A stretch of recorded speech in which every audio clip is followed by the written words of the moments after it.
మనం ఇప్పుడు బాబిలోన్ రాజు నెబుకద్నెజరు ఆస్థానంలోకి వెళ్తున్నాం. అక్కడే కదా కథ మొదలయ్యేది. రాజు తన సేవ కోసం ఇజ్రాయేలీల నుండి అత్యంత తెలివైన ఆరోగ్యవంతులైన యువకులను ఎంపిక చేసుకున్నాడు. అవును, వారిలో డానియల్, అతని 3 స్నేహితులు ఉన్నారు. షద్రక్, మేషాక్, అబేద్నెగో. వీరికి 3 ఏళ్లపాటు ఒక ప్రత్యేకమైన శిక్షణ ఇవ్వాలని రాజు నిర్ణయించాడు. ఆ శిక్షణలో భాగంగా వాళ్లు బలంగా, ఆరోగ్యంగా ఉండాలని చెప్పి రాజు తినే విలాసవంతమైన భోజనం, ఆ, ద్రాక్షారసం అందించాలని ఆజ్ఞాపించాడు. ఇక్కడే అసలు కథలో మలుపొస్తోంది.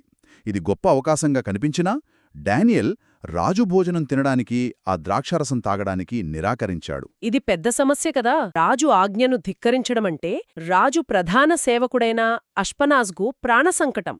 చాలా పెద్ద సమస్య. ఆ యువకులు ఏమాత్రం బలహీనంగా కనిపించినా రాజు తనను చంపేస్తాడని అతని భయం. అలాంటి పరిస్థితిలో డానియల్ చాలా తెలివిగా ఒక సాహసోపేతమైన ప్రతిపాదన చేశాడు.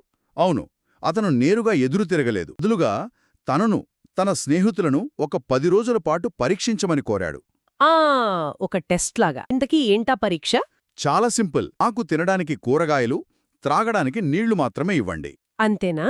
అంతే. రోజుల తర్వాత రాజు భోజనం చేస్తున్న ఇతర యువకులతో మమ్మల్ని పోల్చి చూడండి అన్నాడు. అంటే ఎవరు ఆరోగ్యంగా కనిపిస్తారో మీరే నిర్ణయించుకోండి అని చెప్పి ఆ నిర్ణయాన్ని అతనికే వదిలేశాడు. ఇది ఒక ప్రత్యక్ష ప్రయోగం. ఒక సమూహానికి రాజు భోజనం, మరో సమూహానికి కేవలం కూరగాయలు, నీళ్లు. ఫలితం వాళ్ల శారీరక రూపురేఖలపై ఆధారపడి ఉంటుంది. ఆ పర్యవేక్షకుడు ఈ పరీక్షకు అంగీకరించాడు. 10 రోజుల తర్వాత ఏమైంది? ఆరోగ్యంగా, కాంతివంతంగా కనిపించారు. ఆశ్చర్యంగా ఉంది. అవును.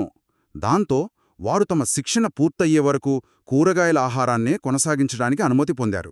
అయితే ఇది కేవలం ఆహార పరీక్షతో ఆగలేదు కదా. శిక్షణ ముగిశాక యువకులందర్నీ రాజు ముందు ప్రవేశపెట్టారు. అవును, అప్పుడు అసలైన పరీక్ష జరిగింది. రాజు వారందరితో మాట్లాడిన తర్వాత డానియల్ను, అతని స్నేహితులను అత్యంత తెలివైన వారిగా గుర్తించాడు. అంటే వాళ్ల విజయం ఏ స్థాయిలో ఉందో మనం గమనించాలి. రాజు ఏవైనా కఠినమైన ప్రశ్నలడిగినా లేదా సమస్యలు ఇచ్చినా వాళ్ళు చాలా సులభంగా సమాధానం చెప్పేవారా?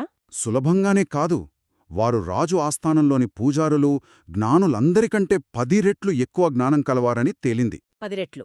అంటే మొదటి చిన్న ఆహార పరీక్షలో గెలవటం వారి ఆత్మవిశ్వాసాన్ని పెంచి రాబోయే మేధోపరమైన సవాళ్లకు వారిని సిద్ధం వారి క్రమశిక్షణ, వాళ్ల నమ్మకాల పట్ల వాళ్లకున్న నిబద్ధత, అదంతా వాళ్ల ఏకాగ్రతను పెంచుంటుంది.